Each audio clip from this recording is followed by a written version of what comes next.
Do you feel lost in the maze of camera settings while trying to shoot your first videos, like standing at the foot of a mountain, looking up at its peak, overwhelmed? How do you expose your shots correctly while getting the look you want? What do all the names and numbers in your menu mean? And should you even shoot in log? In this video you will find answers to those questions and many more. What if I told you that understanding your camera could be not only simple but also enjoyable? So let's unlock the full potential of your camera together. We will turn that daunting mountain into a walk in the park. Before you even get started using your camera, let's have a quick look at what kind of camera you already have or should get. There are at first DSLR and mirrorless cameras. DSLRs are old, big and use a mirror in front of the sensor, so you don't see your exposure changing, etc. That's why you should use a mirrorless camera instead. Mirrorless cameras are smaller, use the latest technology, and you always see what you're doing. They come in different flavors.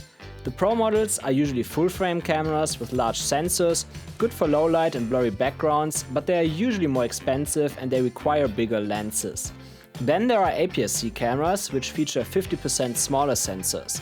That makes those cameras usually a bit smaller and cheaper or more feature-rich.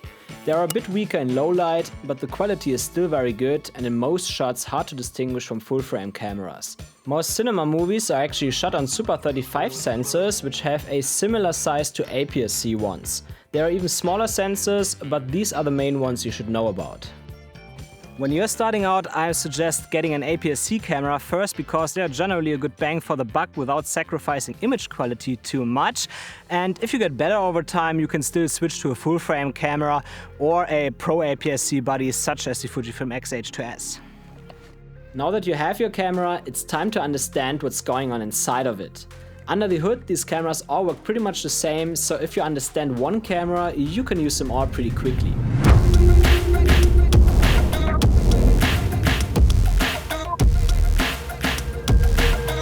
The first setting or feature you should know about is the resolution.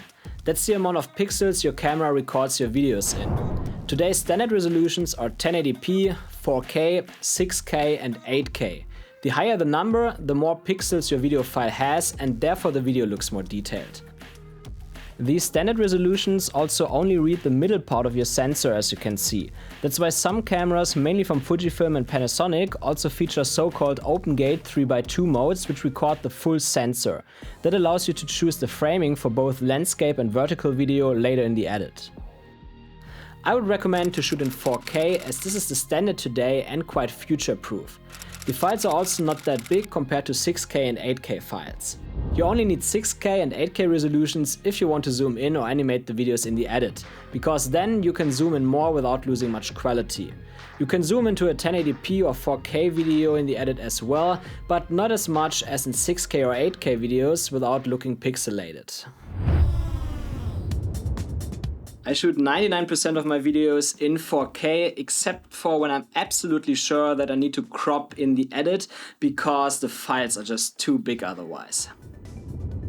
Next there are frame rates. That also brings us to a fundamental understanding of how videos and movies work. Your video essentially consists of many single images that are shown in a short amount of time. To illustrate that, you can take a notebook, draw a circle in a slightly different position on each page, and if you flip through the pages quickly, it looks like the circle would move.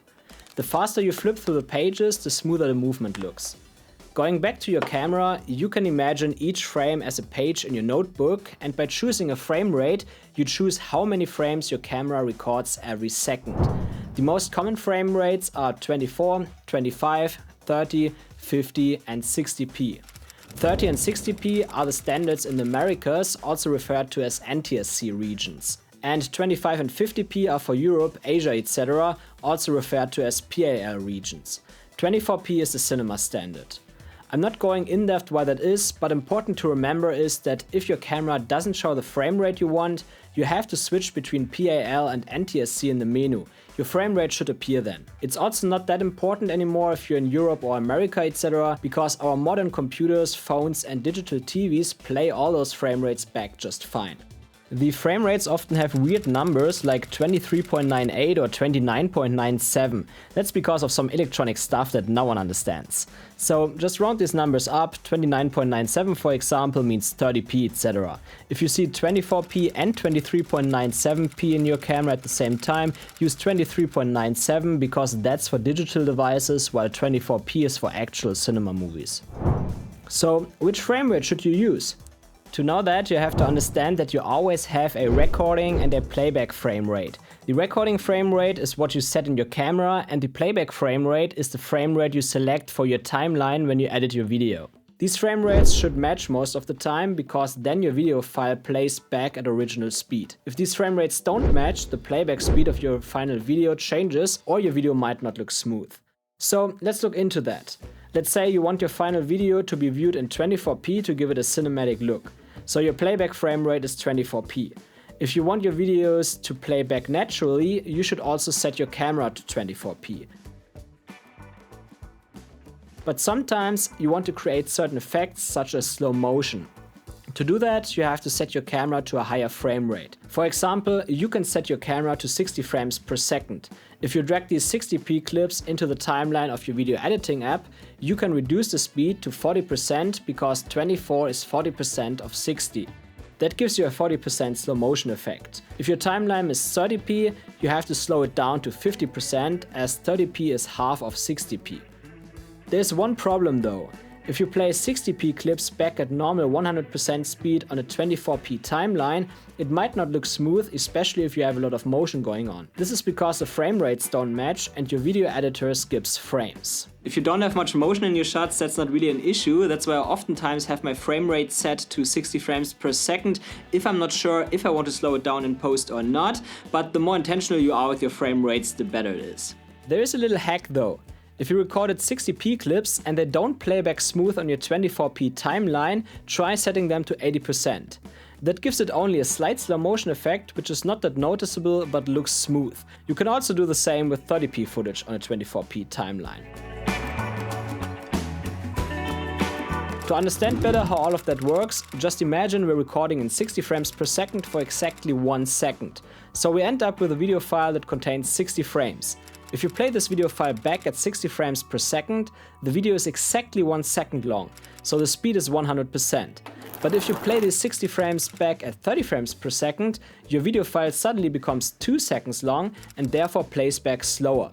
So the recorded video from 1 second stretches over 2 seconds and therefore appears 50% slower.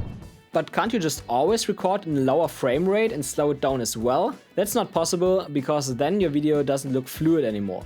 If you play a 24p video back at 50% of the speed, your editing app shows you 12 frames per second, and that's too slow for the human eye to look smooth. 24p is the minimum frame rate required to look fluid. We can test it with our notebook. Flip through the pages slowly and the circle doesn't move smoothly. Flip through it fast and it does. If you want a cinematic look, record in 24p for normal speed and in 60 or 120p for slow motion. If you want a little smoother, more TV-like look, record in 30p for normal speed and also in 60 or 120p for slow motion. If you're in PAL countries and you want to stick to the PAL standard for whatever reason, choose 25p for normal speed and in this case 50 or 100p for slow motion. If you make sports videos, 60p as both your recording and publishing frame rate is good as well to show more of the motion happening.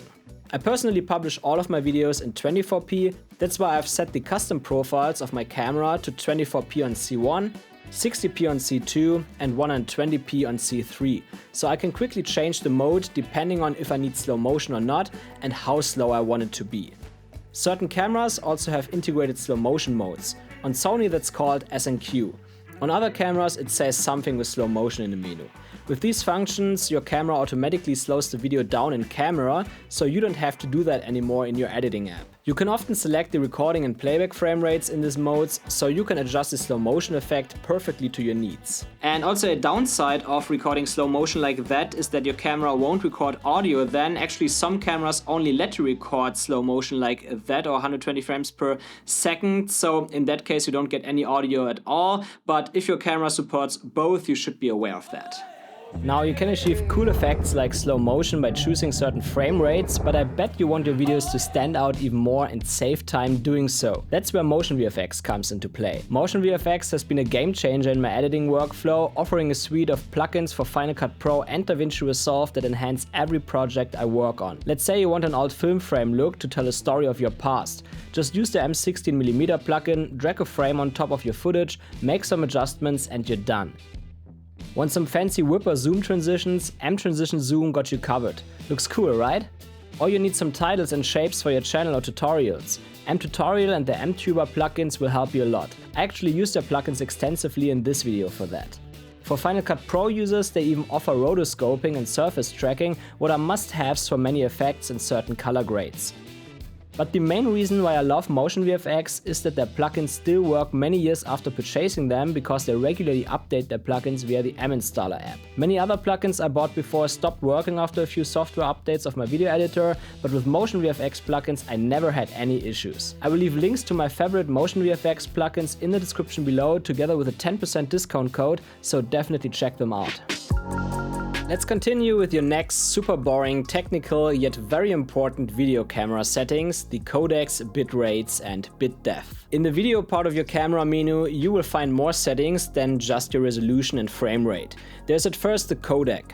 Most cameras that you choose between H.264, also known as MPEG-4 or XAVC-S on Sony, and H.265, also known as HEVC or XAVC-HS on Sony cameras. H.264 is an older codec and therefore compatible with most computers, but offers less compression. It's a good codec to choose if you film in normal picture profiles, so the video footage looks good straight out of camera. H.265 is a newer codec that offers stronger compression, so you can get better quality with the same file size or smaller files at the same quality as H.264. You need a modern computer to edit files in this codec though. I personally recommend any M-chip Mac for that, as they are optimized to play and edit those codecs. There are also a few other codecs such as ProRes, but these are codecs that you only find in certain pro camera models, so they are not that important in the beginning. Such codecs generate super large files but are also easy to edit even on slower computers, and they offer great quality. Then there's the bit depth. In most cameras you see that as 8-bit and 10-bit. Bit depth describes how many colors your camera can save within each pixel. On 8-bit these are 256 colors only, while in 10-bit these are 1024 colors. That doesn't mean that you actually see more colors or saturation straight out of camera. These numbers only mean that you get less problems with your footage when you color grade your videos. That's why it's perfectly fine to shoot 8-bit in the beginning when you don't do much color grading and you shoot in standard picture profiles that look good straight out of camera. You only need 10-bit if you shoot in other picture profiles, namely log and HLG. We will talk about these profiles in a second. There are also other options on certain pro cameras, such as 12-bit RAW recording, etc. But you definitely won't need that in the beginning. I don't even need those profiles. It's cool to have though. Bitrates usually show up in the menu as 50 Mbits, 100 Mbits, 200 Mbits, etc. The higher this number is, the larger your files get, but the quality of your videos will also be better, especially if there is a lot of motion in your shots, because the more motion you film, the more data the camera needs to write. You won't really notice the difference in most cases though. For 8-bit 4K videos in 24, 25 or 30 frames per second, I recommend shooting in 100 Mbits when you choose H.264 as your codec, or 50 Mbits in H.265. Your camera might show you different numbers. In that case, just choose the numbers that are closest to mine. For 10-bit 4K videos in 24, 25 or 30 frames per second, use 200 Mbits in H.264 or 100 Mbits for H.265. Here counts the same. If the numbers on your camera are different, choose the one that's close. If you shoot in higher frame rates, you need to multiply these numbers by the multiplicator of your frame rate. For example, your bitrate in 4K, 24, 25 or 30 frames per second should be 100 Mbits, so in 4K, 50 and 60p it should be 200 Mbits. In pro codecs such as ProRes, you can't select the bitrate as these codecs have it predefined. The same also counts for resolutions. If I shoot in 6K for example in up to 30 frames per second, I would shoot in 200 Mbits in 4K HEVC instead of 100 Mbits, and if I select 8K, I would shoot in 400 Mbits. In some cameras you will also find the options All-I or All-Intra and Long-Op. All I means that every single frame is saved, while long GOP saves only certain frames in full and it changes between them. All I requires much higher bit rates, but therefore has better quality and can sometimes be easier to edit. But that's not really true anymore if you have a modern computer such as the Apple Silicon Macs. The quality difference is barely noticeable and only really matters for shots with a lot of movement. That's why I would personally only use it for sports, otherwise I would simply stick to long GOP. It's perfectly fine, especially for beginners. Let's come to the picture profiles and, as mentioned, log and HLG recording. When you're shooting your first videos, I would strongly recommend that you stick to the standard picture profiles of your camera or choose one that you like the look of. On Fujifilm cameras that's called film simulations, by the way, and they are super nice because those simulations look very cinematic straight out of camera, so you can save a lot of time color grading if you like these looks. When you progress as a filmmaker, you likely want to start color grading your videos though. In that case, you should look into log, HLG or cine profiles. For your first color graded videos, you can look for profiles that have cine in the name. That can be as Cinetone on Sony, Cine-like on Panasonic, Cine-style on Canon or Eterna on Fuji. These picture profiles look a bit flat straight out of camera, but give you more dynamic range. That means that you can see more detail in the shadows and highlight areas at the same time, what's essential for a cinematic look. To make these profiles look good, you have to add contrast and saturation when you color grade them, so only see them as a starting point. They are quite easy to color grade though, so perfect for beginners. When you get better at color grading your videos, you can start recording in log profiles. They are named S-Log3, F-Log2, V-Log, C-Log3, etc. And these profiles look extremely flat and desaturated straight out of camera. That's because these profiles hold a lot of information and usually the full dynamic range of the camera's sensor. When you shoot in log, you should also set your camera to 10-bit because that's needed to save all the color information, otherwise you might get problems color grading your footage. Log profiles look scary at the beginning, but with the right workflow it's actually not that difficult. You can pretty much do a basic log color grade with the click of a button. I will leave a link to a tutorial about log color grading in the description below. Many cameras also have a profile called HLG, which also holds more dynamic range, but in a different way than log does. I would personally stay away from HLG because you don't find many standardized workflows to work with that. So these are your basic camera settings to record videos. Depending on your requirements, you can map different sets of these settings to the custom profiles in your camera. So you only have to set it up once and can quickly select the settings again in the future.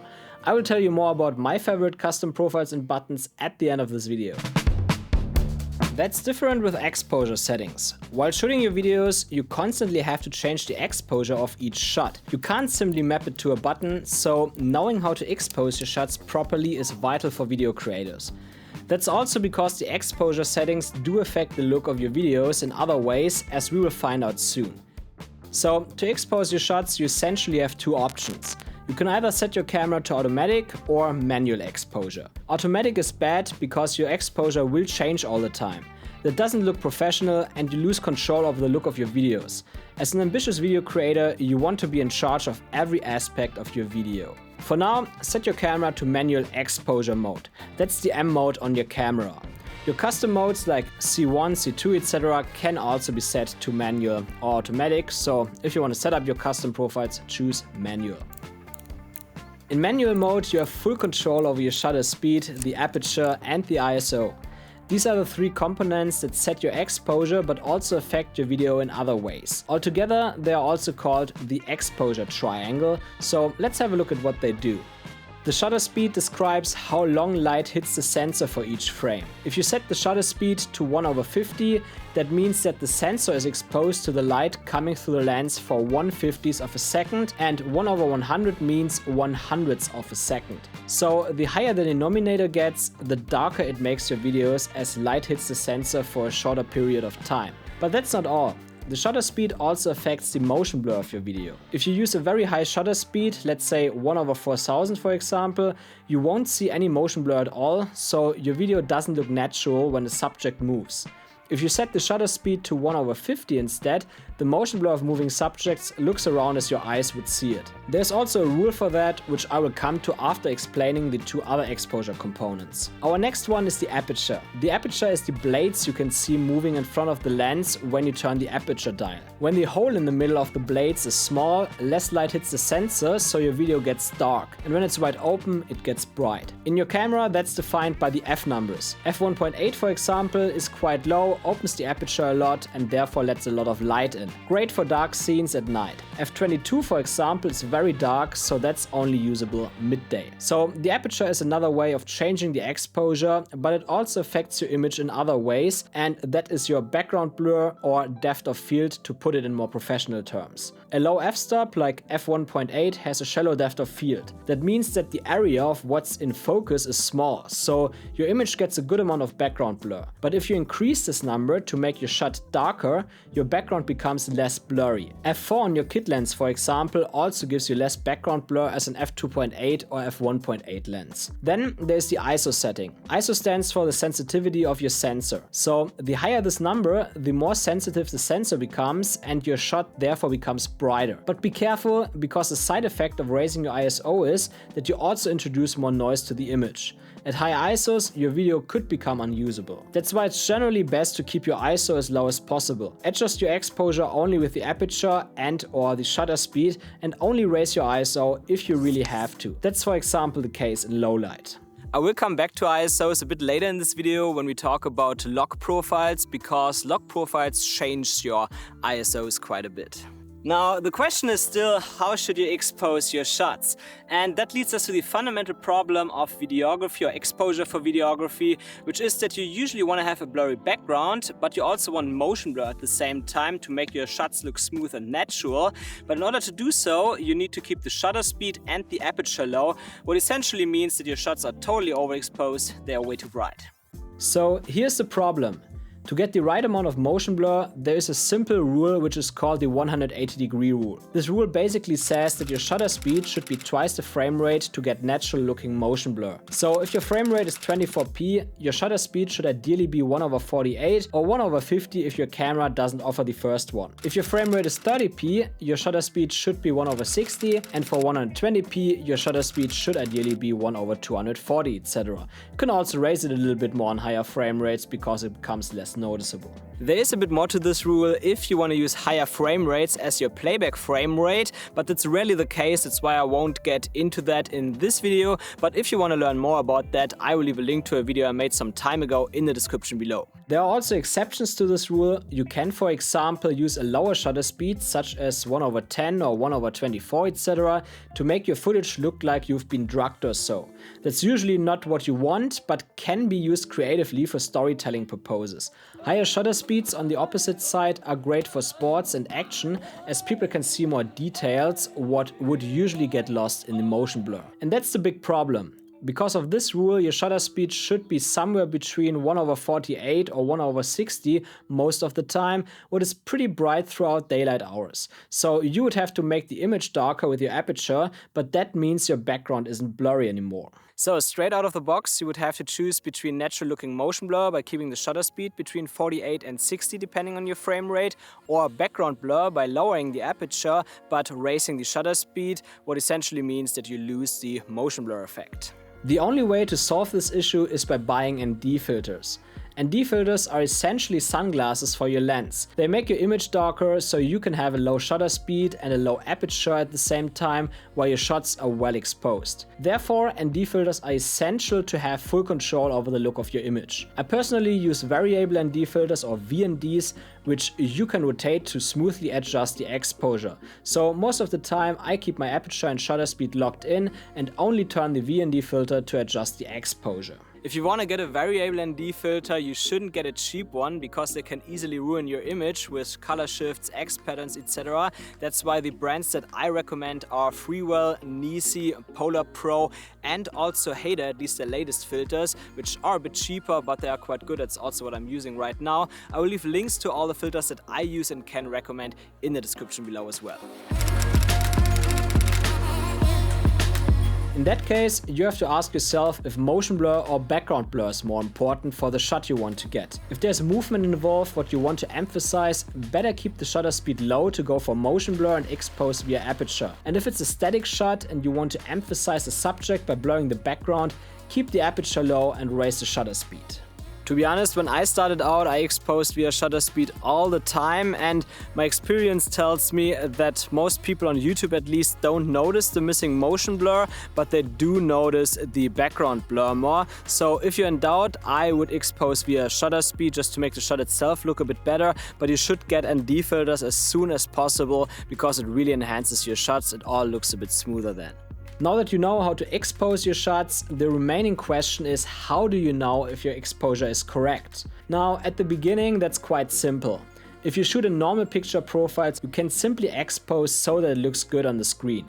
Important is that the crucial parts of your image, like faces etc., are not under or overexposed. But even that can be a stylistic choice. For example, a silhouette shot of a completely dark person in front of a bright background can look pretty cool.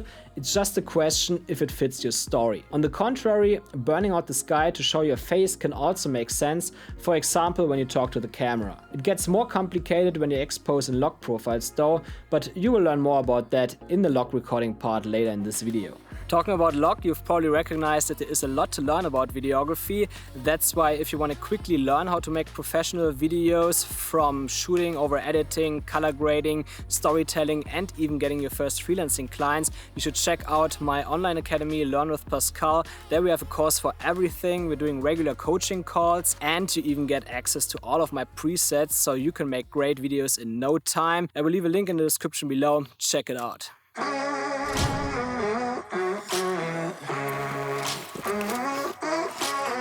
Another setting you have to adjust constantly is the white balance. Every time the light changes, your white balance also changes. But no worries, I try to make it easy for you.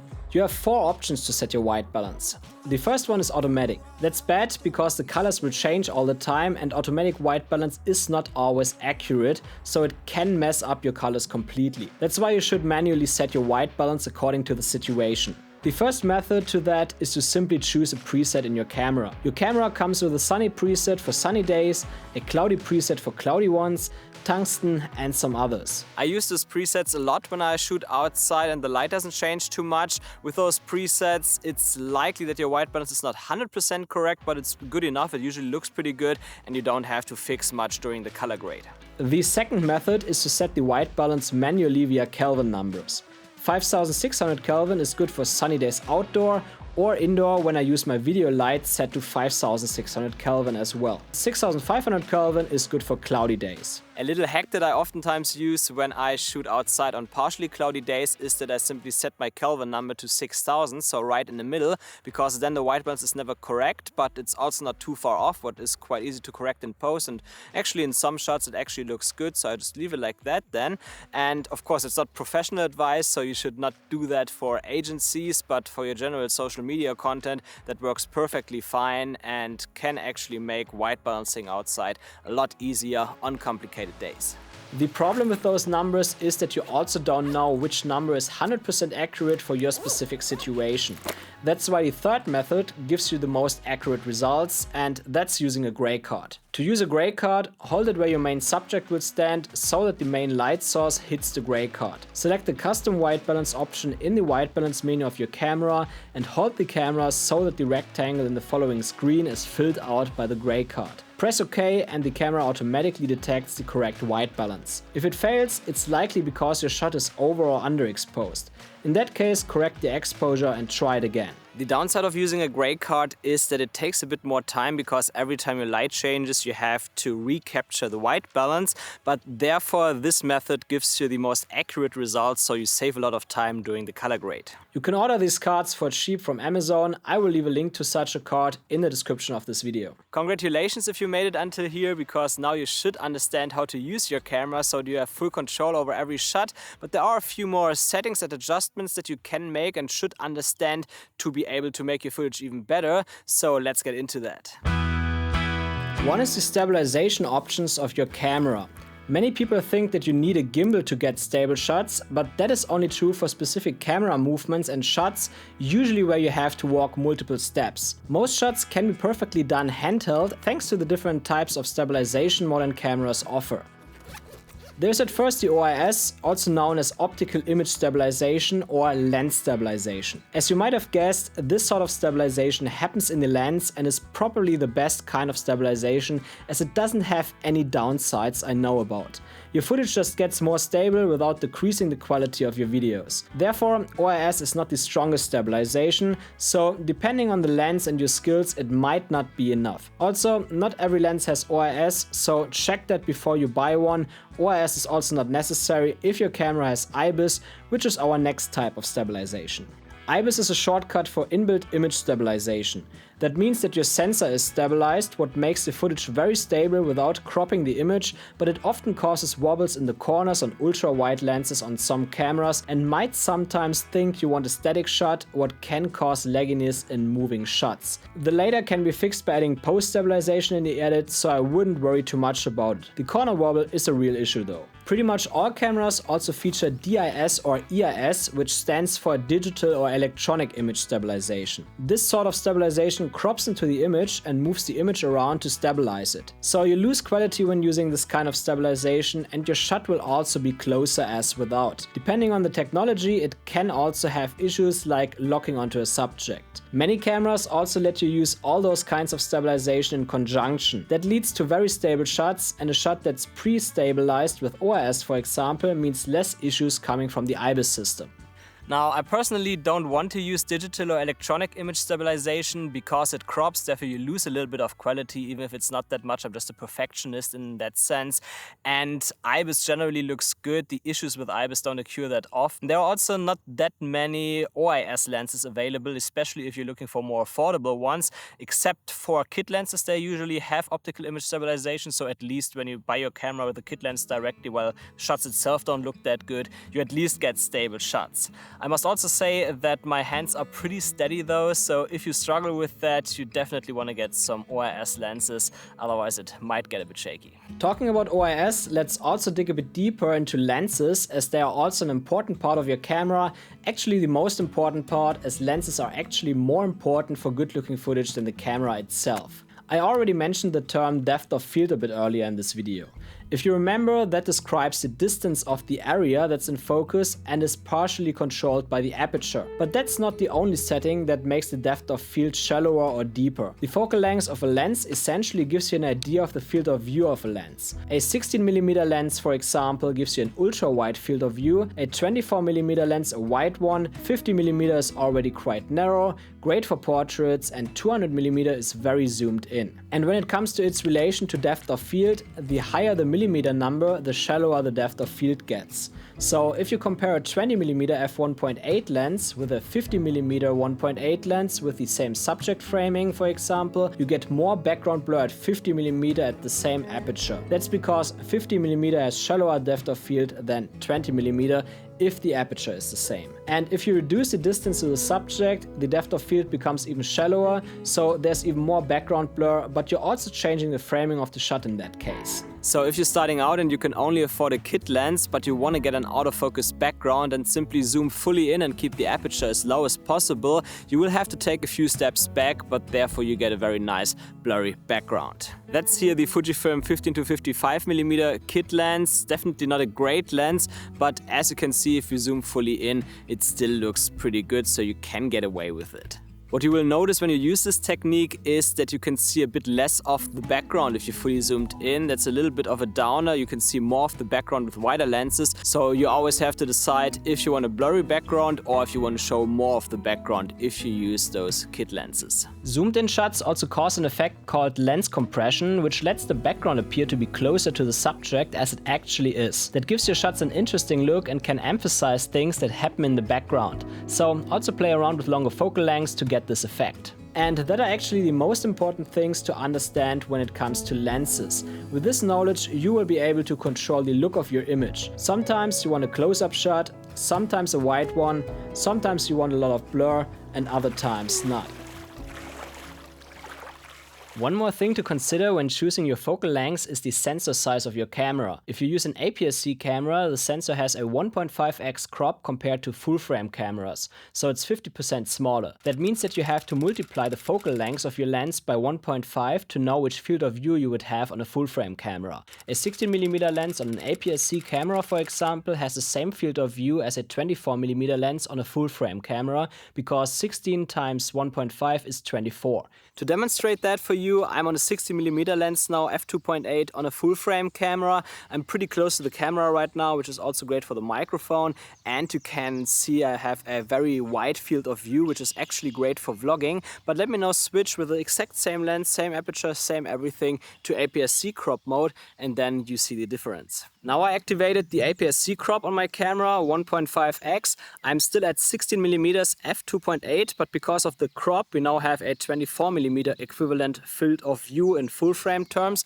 So you can see that the field of view is less wide, and I had to step a little bit back from the camera to keep the same framing of myself so that you can still see about the same part of my body. And what counts for focal length when it comes to crop factors kind of also applies to the aperture. Not actually, because the aperture in terms of exposure does not change. Like the exposure at f2.8 on APS-C cameras is exactly the same as it is on full frame cameras, but your background blur changes a bit, not actually because of the aperture, but because your distance to the subject changes. To get a 24mm field of view, as I'm having here right now, I have to shoot at 16mm, and that gives me less background blur as a full frame 24mm f2.8 lens would give me. We can also test it quickly. So now I turned the APS-C crop off and I'm back in full frame mode, but I zoomed my lens into 24mm f2.8, and now you should see that there's more background blur as before, but the framing should be about the same as it was in the APS-C crop with 16mm, and that's why when it comes to the background blur, at least, you can also apply the crop factor to the aperture. So for example,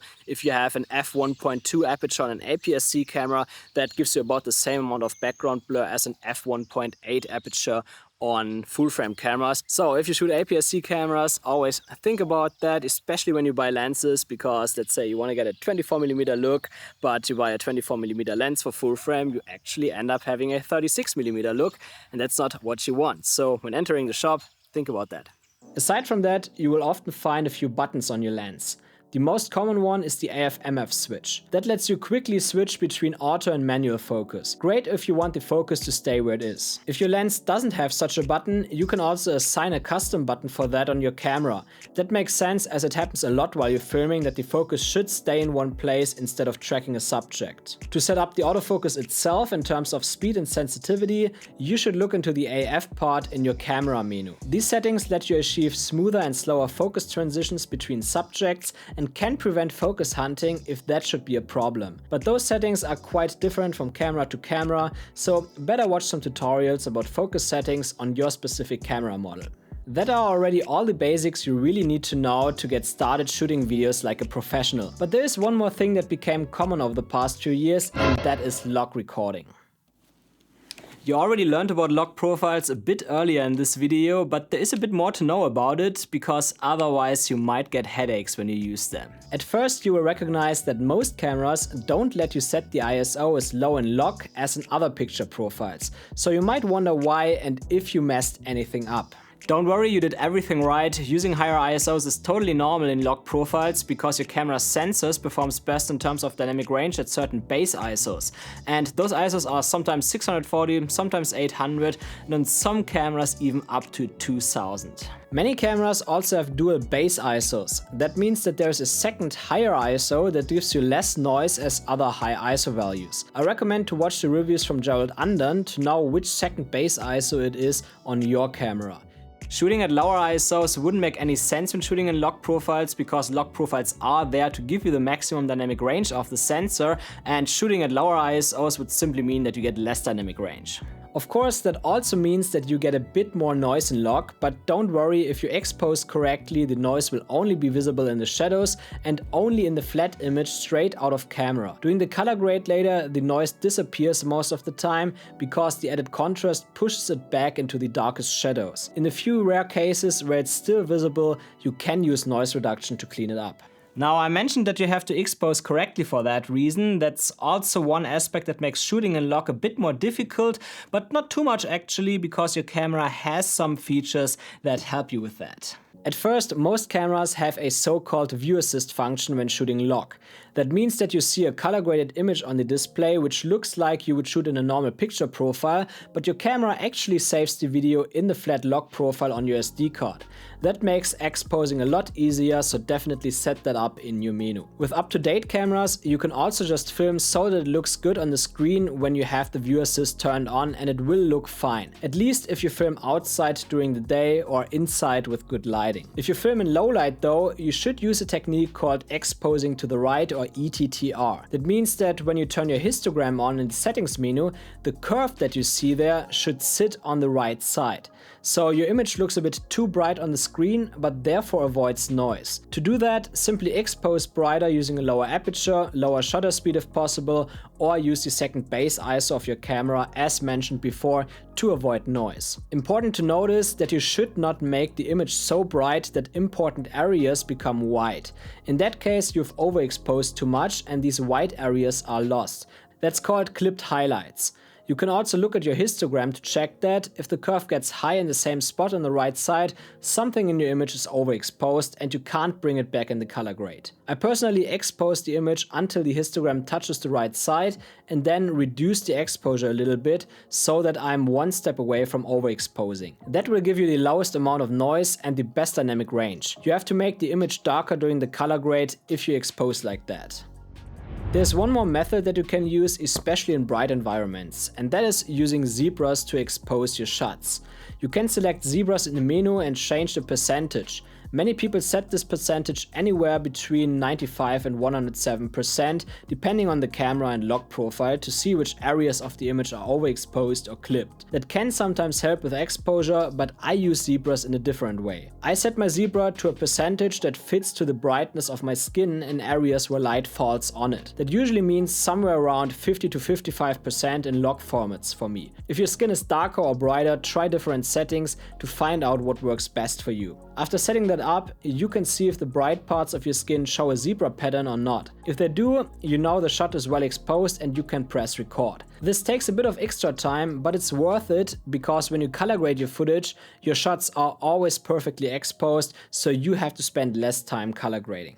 I know, all of that sounds difficult at the beginning, but after you've done it a couple of times, it's pretty intentional. You don't have to think about it anymore, just like driving a car. So don't be scared and try it.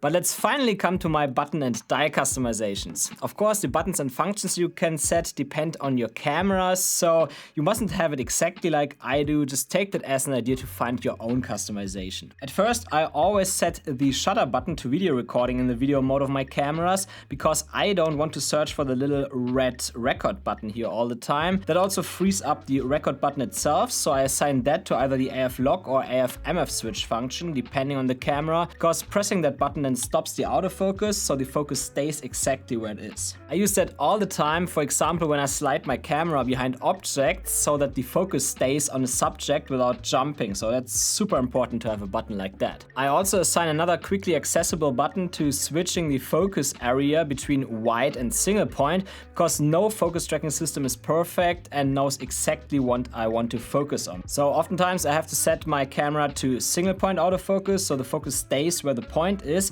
That's also good if your camera's autofocus generally isn't that good, because that usually works pretty reliable, but I use that with every camera, so that's also something that you should have. And talking about focus, I also assign some focus settings to the ring buttons. The top one turns face tracking on and off, and the left one does the same for object or animal tracking, so I can quickly switch between tracking certain subjects or single point autofocus. Other custom buttons that I assign are the zebra on and off function that I mentioned earlier in this video, and also the crop mode function. This one activates the crop in your camera, which essentially zooms into your image. Full frame cameras usually have a 1.5x APS-C crop, and other cameras often have other sorts of crop. That's great because it increases the range of my lenses without causing much quality loss, as the sensor resolution is usually higher than 4K, so a 16 to 35mm full frame lens would basically become a 16 to 50mm lens if you activate the crop at 35mm. That's quite useful to not have to change lenses so often while shooting run and gun. I usually leave other buttons as they are, but you always want to have one button for white balance and another one for ISO, as you often have to change these settings as well, but that's usually already a given in your cameras.